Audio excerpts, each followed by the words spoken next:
Hello বন্ধুরা, আজকে আবার একটা গল্প নিয়ে এসেছি। রূপকথার গল্প, যে গল্পের কোনো লেখক হয় না, বহু পুরানো কাল থেকে চলে আসছে। চার বন্ধুর গল্প বলবো, এক বীর রাজপুত্রের গল্প বলবো।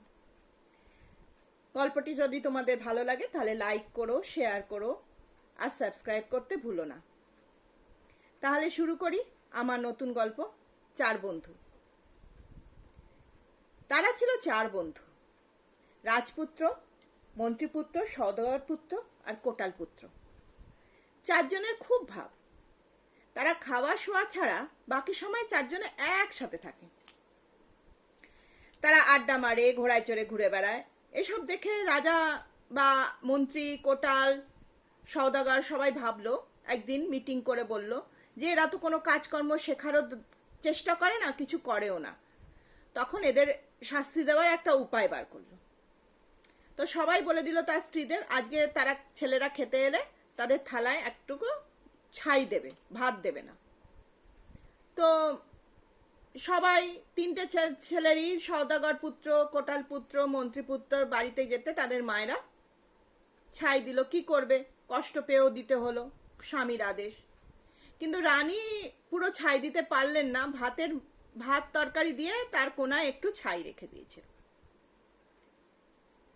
তো মন্ত্রীপুত্র, কোটাল পুত্র, সওদাগর পুত্র না খেয়েই বেরিয়ে চলে গেল ঘর থেকে। রাজপুত্র তখন মাকে জিজ্ঞেস করলো, মা, আমার থালায় ছাই কেন? তখন মা বলল যে কিছু না বাবা, উড়ে এসে পড়েছে। তখন বললো, না, সত্যি কথা বলো।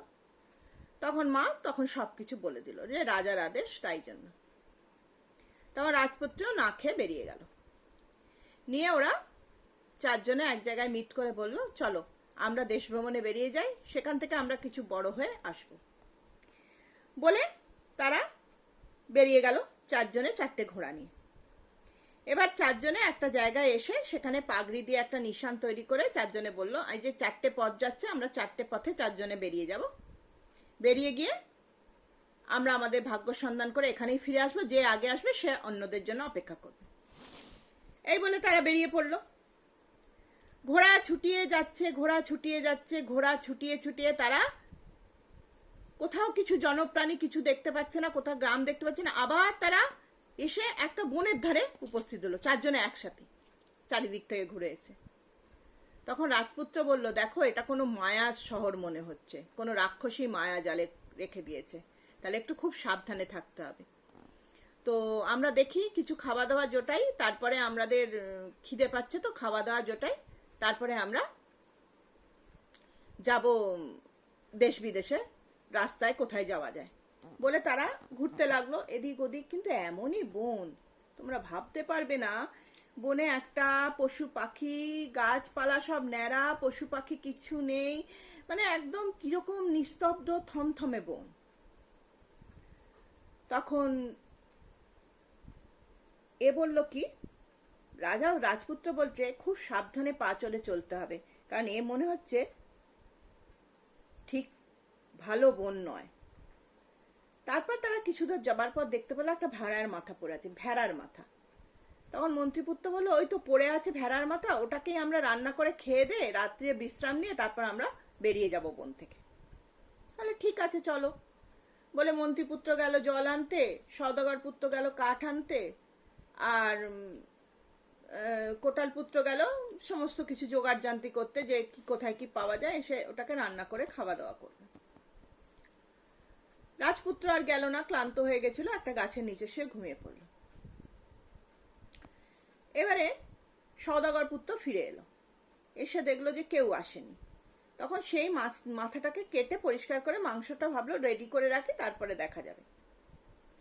ও মা, যেই কাটতে গেল অমনি তার ভেতর থেকে একটা রাক্ষসী বেরিয়ে এসে সওদাগর পুত্র আর তার ঘোড়াকে খেয়ে নিল। তারপর কোটাল পুত্র এলো, কোটাল পুত্র তাই দেখছে কেউ আসেনি, সেও যেই কাটতে গেল অমনি তাকেও রাক্ষসী খেয়ে নিল। এবার মন্ত্রীপুত্র এলো, মন্ত্রীপুত্র ভাবছে বারে কেউ আসেনি এখনো, ঠিক আছে তাহলে আমি কেটে ঠিক করে রাখি। মন্ত্রীপুত্রও যেই কাটতে গেল, ওকেও যখন ঘোড়াটা খেয়ে মন্ত্রীপুত্রকে খেতে যাবে, মন্ত্রীপুত্রের চিৎকারে রাজপুত্রের ঘুম ভেঙে গেল। রাজপুত্র দেখলো গিয়ে মন্ত্রীপুত্রকে রাক্ষসীটা খেয়ে নিচ্ছে। তখন সে রাক্ষসীটাকে মারতে গেল, কিন্তু রাক্ষসীটা বিরাট রূপ ধারণ করে তার ঘোড়াটাকেই খেয়ে নিল। তখন সব যেন বোন চারিদিক থেকে বলছে পালাও পালাও রাজপুত্র, পালাও পালাও। রাজপুত্র দৌড়াতে শুরু করলো, রাক্ষসীও দৌড়াতে শুরু করলো তার পেছন পেছন। রাজপুত্রও দৌড়ায়, রাক্ষসীও দৌড়ায়। এই সময় যেতে যেতে একটা বনের ধারে একটা বটগাছ ছিল, সেখানে গিয়ে রাজপুত্র বলল, হে প্রাচীন বটগাছ, তুমি যদি সত্যিকারের সত্যযুগের বটগাছ হও তাহলে আমাকে একটু আশ্রয় দাও। তখন বটগাছ দুপাক হয়ে গেল, রাজপুত্র তার মধ্যে ঢুকে গেল, বটগাছ বন্ধ হয়ে গেল। রাক্ষসী এসে কত কাকুতি মিনতি করলো, কত কিছু করলো, কিন্তু বটগাছ তার দুয়ার খুললো না। তখন রাক্ষসী কি করলো, সেই বটগাছের তলায় সুন্দরী রাজকন্যা সেজে কাঁদতে বসে গেল। এদিকে সেই দেশের রাজা সেদিন দলবল নিয়ে শিকার করতে এসেছিল। হঠাৎ বনের মধ্যে কান্না শুনে তিনি দেখেন অপরূপ সুন্দরী এক বটগাছের নিচে বসে কাঁদছে।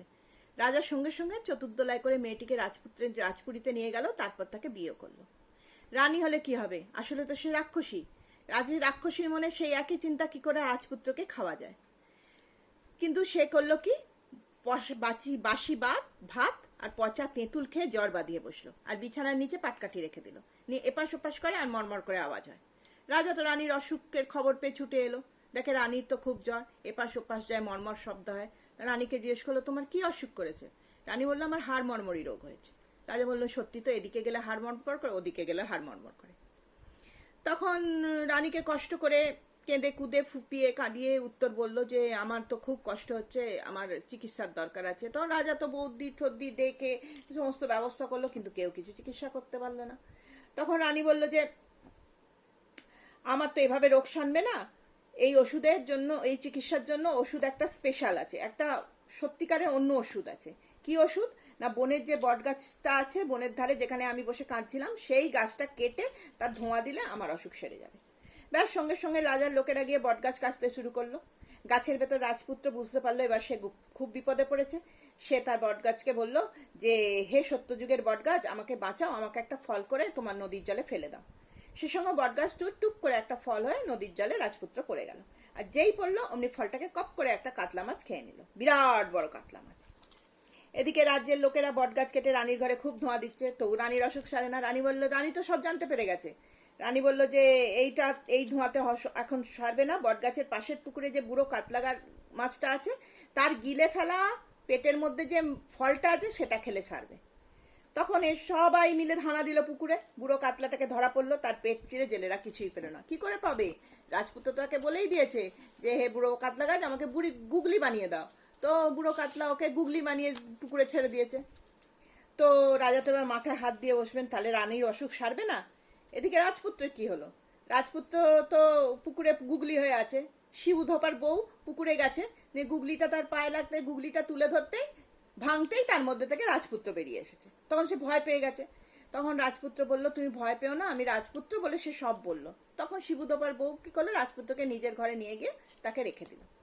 এদিকে রাক্ষসী রানী সব জানতে পারলো। সে তখন রাজাকে বলল, আমার সারতে পারে, তুমি আমাকে রোগ সারার জন্য কিছু জিনিস আনতে হবে। রাজা বলল যে কি আনতে হবে না, আমার মামার দেশে অচিন পাতার ফুল, সাদা ঘাসের ফল, হলুদ গাছের সবুজ ছাল আছে, সেইটা এনে ওষুধ করে খাওয়াতে হবে। তবে যে সে আনলে চলবে না, কোনো রাজপুত্রকেই আনতে হবে। তখন রাজা তো রাজপুত্র খুঁজতে গেল, কোথাও পেল না। তখন বলল, কোথাও তো রাজপুত্র পাচ্ছি না। তখন রাক্ষসী বলল, কেন, তোমার রাজ্যে শিবুধপার বাড়ি আছে, শিবুধপার বাড়িতে একটা রাজপুত্র লুকিয়ে আছে। সঙ্গে সঙ্গে শিবুধপার বাড়ির সৈন্যরা সব ঘিরে ফেললো। রাজপুত্র তখন বেরিয়ে এলো, বেরিয়ে এসে রাজপুত্র রাজাকে সব বলে বোঝাতে চেষ্টা করলো। রাজা কোনো কথা বোঝেই না, কোনো কথাই কানে তুললো না। তার আদেশে তখন রাজপুত্র রানীর মামার বাড়ির দেশে অচিন পাতার ফুল, সাদা ঘাসের ফল আর হলুদ গাছের সবুজ ছাল আনতে বেরিয়ে গেল। বহুদিন বহুরাত শেষ পর্যন্ত হেঁটে হেঁটে রাজপুত্র এক বিশাল রাজপ্রাসাদের সামনে এসে দাঁড়ালো। মনটা খুব খুশি হয়ে গেল, যাক এতদিন পরে একটা জিরিয়ে নেওয়ার জায়গা পাওয়া গেল। রাজপ্রাসাদে ঢুকে কিন্তু রাজপুত্র খুব অবাক হয়ে গেল। সমস্ত প্রাসাদ খাঁখা করছে, কোথাও কোনো মানুষের চিহ্ন মাত্র নেই। শেষ পর্যন্ত খুব একটা বড় ঘরে গিয়ে দেখে মণিমাণিক্য দিয়ে তৈরি একটা পালঙ্কে অপরূপ সুন্দরী রাজকন্যা শুয়ে আছে। তার মাথার কাছে একটা রূপোর কাঠি, পায়ের কাছে একটা সোনার কাঠি রাখা। কিছু না ভেবেই রাজপুত্র সোনার কাঠিটা মাথার কাছে নিয়ে গেল আর রূপোর কাঠিটা পায়ের কাছে নিয়ে এলো। সঙ্গে সঙ্গে রাজকন্যা চোখ খুলে ফেললো। রাজপুত্রকে দেখেই আঁতকে উঠে বলল, আপনি এখানে কি করে এলেন? বাঁচতে চান তো এখানে পালান, এটা রাক্ষসী রাজা, রাক্ষসরা থাকে। তখন রাজপুত্র তো হতাশার মধ্যে পড়ে গেল, যা বাবা, এখানেও রাক্ষস! রাক্ষসের হাত থেকে কি তার নিস্তার নেই? কি করা যায় এখন? রাজকন্যাকে নিজের সব কথা খুলে বানালো। রাজকন্যাও জানানো রাক্ষসরা তার বাবা মাকে মেরে খালি তাকে বাঁচিয়ে রেখেছে যাতে সে পালিয়ে যেতে না পারে, সেই জন্য বাইরে যখন যারা যায় রাক্ষসরা রাজকন্যাকে ঘুম পাড়িয়ে দিয়ে যায়। দুজনে মিলে কথাবার্তা বলছে, এমন সময় হাউমাউ করতে করতে রাক্ষসরা চলে এলো। তখন রাজপুত্র রাজকন্যাকে ঘুম পাড়িয়ে দিয়ে একটা জঙ্গলের মধ্যে গিয়ে ওখানে লুকিয়ে রইল। এদিকে রাক্ষসরা এসে তো রাজপুত্রের গন্ধ ঠিকই পাচ্ছে। তখন রাক্ষসের বুড়ো রাক্ষসীটা এসে বলল যে হ্যাঁ, মণিমালা রাজকন্যাকে ডাকিয়ে জিজ্ঞেস করলো, হ্যাঁ রে নাতনি, কি মানুষ মানুষ গন্ধ পাচ্ছি? তখন রাজকন্যা উত্তর দিল, আমি ছাড়া আবার এখানে কে থাকবে, আমাকেই খাও। তখন ঠাকুমা রাক্ষসী বলল, না রে, কি বলিস নাতনি, তোকে কি খেতে পারি? তোর জন্য কত খাবার এনেছি, দেখ না। এরপর নাতনির খাওয়া দাওয়া শেষ হলে বুড়ি ঠাকুমা অন্য রাক্ষসীরা নাকে কানে তেল দিয়ে ঘুমিয়ে পড়লো। পরদিন রাজকন্যাকে আবার ঘুম পাড়িয়ে রাক্ষসরা বেরিয়ে চলে গেল। যেই বেরিয়ে চলে গেল রাজপুত্র রাজকন্যাকে ডেকে পরামর্শ করতে লাগলো। তখন জিজ্ঞাসা করলো, রাক্ষসদের প্রাণ কোথায় থাকে এটা তুমি জেনে নিও। তো ঠিক আছে, প্রত্যাশ সেই সমস্ত কিছু রাজকন্যাকে রাজপুত্র সব বলল। রাজকন্যা বলল, ঠিক আছে, আমি আজকে ঠিকভাবে জেনে নেব। রাক্ষসরা ফিরে এসে প্রত্যেক দিনের মতো রাজকন্যাকে জাগালো। রাজকন্যা খাওয়া দাওয়া হয়ে যাওয়ার পর ঠাকুমা রাক্ষসীর কাছে এসে বসলো নাতনি। রাজকন্যা এসে বলছে, ঠাকুমা, অনেক ঘোরাফেরা করে ক্লান্ত হয়ে এসেছো, দাও তোমার হাত পা টিপে দিই। বুড়ি রাক্ষসী তো খুব খুশি, আহ নাতনিটা বড় ভালো, দে বাছা, হাত পাগুলো একটু টিপে দে। এদিকে রাজকন্যা তো খানিকটা নুন গোলা জল নিয়ে একটা ছোট বাটিতে লুকিয়ে রেখেছিল। বুড়ির হাত পা টিপতে টিপতে দুফোঁটা নুন জল বুড়ির পায়ে ফেলে দিল। তখন বুড়ি চমকে গিয়ে বলল, হ্যাঁ রে নাতনি, তুই কাঁদিস কেন? রাজকন্যা একটু কেঁদে কেঁদে বলল, কেঁদো, কাঁদবো না বলো তো ঠাকুমা? তোমার বয়স হয়েছে, কবে হয়তো পট করে মরে যাবে, তখন অন্যান্য রাক্ষসরা কি আমায় ছাড়বে? তারা তো আমাকে খেয়ে ফেলবে। রাজকন্যার কথা শুনে রাক্ষসেদের ঠাকুমা তো হেসেই বাঁচে না। ওরে নাতনি, তুই কি ভাবছিস আমি এইভাবে মরে যেতে পারি? কখনো নয়। ওই মাঠের মধ্যে যে কুয়োটা আছে তার মধ্যে একটা স্ফটিকের থাম আছে, থামের মধ্যে রাখা আছে একজোড়া ভীমরুল। যদি কেউ এক নিঃশ্বাসে কুয়োয় নেমে থাম ভেঙে ভীমরুল বার করে বাইরে নিয়ে এসে মেরে ফেলে, তবেই আমরা মরবো। তবে দেখ, যদি কোনো ভীমরুলকে মারতে গিয়ে এক ফোঁটা রক্তও মাটিতে পারে, এক ফোঁটা রক্ত থেকে 500 রাক্ষস তৈরি হবে। রাজকন্যা যেন খুব খুশি হয়েছে, এমন ভাবে বললো, বাবা, বাঁচলাম, তাহলে কেউ আমাকে, তোমাদের কেউ মারতে পারবে না, আর আমি তখন কোনো বিপদ হবে না। আচ্ছা ঠাকুমা, এটা যে দেশে রাক্ষসীর মামার বাড়ি, তার আয়ু কি তোমাদের সঙ্গে আছে? তার অচিন গাছের ফুল, সাদা ঘাসের ফল, হলুদ গাছের সবুজ পাতা, ছাল, সে কি সব এখানে আছে? ঠাকুমা বলছে, হ্যাঁ, সবই বলছি তোকে নাতনি। এই প্রাসাদের পূব দিকের কোণের ঘরে একটা আছে, সেখানে যে টিয়া পাখিটা আছে তাতে রাক্ষসীর প্রাণ আছে। আর অচিন পাতার ফুল, সাদা ঘাসের ফল, হলুদ গাছের সবুজ ছাল, এগুলোও আছে। পরের দিন বুড়ি তার দলমল নিয়ে বেরিয়ে গেল, রাক্ষসী বুড়ি। অমনি রাজপুত্র এসে তাকে জাগিয়ে, রাজকন্যাকে জাগিয়ে সব কথাবার্তা শুনে নিল। তারপর রাজপুত্র এক নিঃশ্বাসে কুয়োয় নেমে স্ফটিকের থাম ভেঙে দুটো ভীমরুল বার করে উঠে আসতেই তখন হাউ মাউ করে রাক্ষসরা ছুটে আসছে। তখন রাজপুত্র কি করলো, সেই ভীমরুলগুলোকে হাতে পিষে মেরে ফেললো। তার জন্য একটা রক্তও পড়লো না। আর রাক্ষসরা যেই দৌড়ে দৌড়ে আস্তে আস্তে সব মরে পড়ে গেল।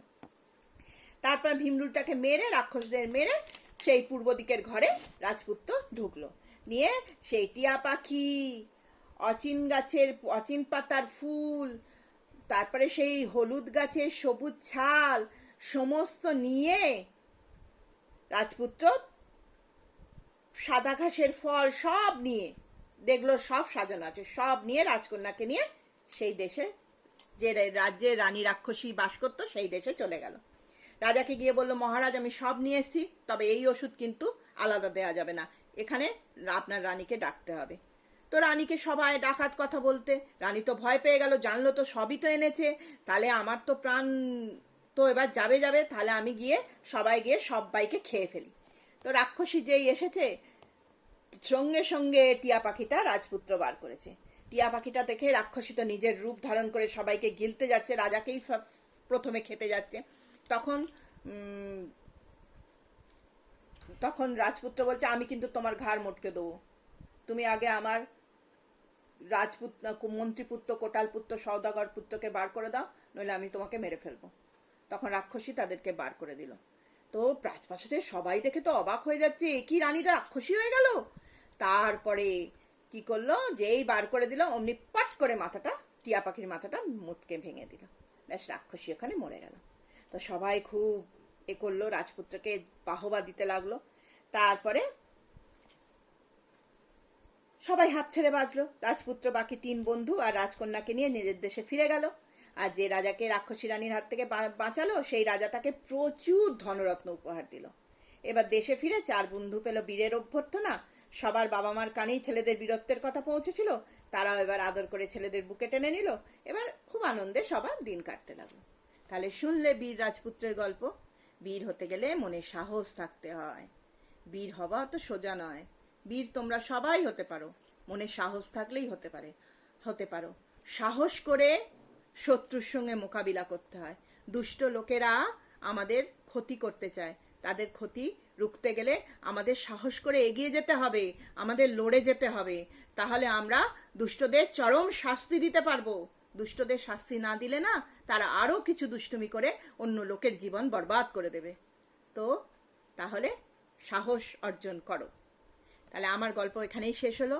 তোমাদের ভালো লাগলে তোমরা সবাই লাইক শেয়ার করো আর সাবস্ক্রাইব করতে ভুলো না, প্লিজ প্লিজ প্লিজ। তাহলে আমি আজকে আসি। নমস্কার, টাটা।